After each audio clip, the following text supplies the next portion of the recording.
"You have no chance," the publisher said dismissively, a smirk playing on his lips as if my dreams were merely a joke. Those words echoed in my mind as I walked out of the office, the manuscript clutched tightly in my hand like a lifeline slipping through my fingers.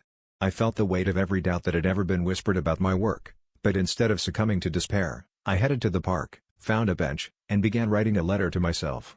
The ink bled onto the page, each stroke a rebellion against the naysayers, a declaration of my unwavering belief in my story. In that letter, I poured out my heart, reminding myself that every great idea was once dismissed as impossible. I wrote about the power of perseverance, how the darkest moments often precede the dawn of success. I imagined a future where my words would inspire others, where this setback would be a stepping stone rather than a stumbling block. The letter became a manifesto of resilience, a promise to myself that I would keep writing, keep dreaming, and above all, keep believing in the power of my voice. Months passed, and with each rejection, I revisited my letter, finding solace and strength in its promises. My story evolved, shaped by the fires of determination and the lessons learned from failure.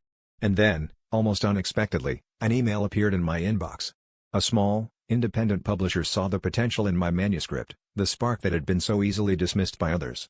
They wanted to take a chance on me, on my words, on my dream. As my book hit the shelves, I realized that the letter I wrote that day wasn't just for me.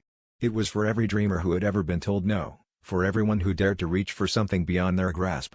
The journey from rejection to realization taught me that doubt is just a stepping stone on the path to triumph, and sometimes, the most powerful words we can write are those we write to ourselves.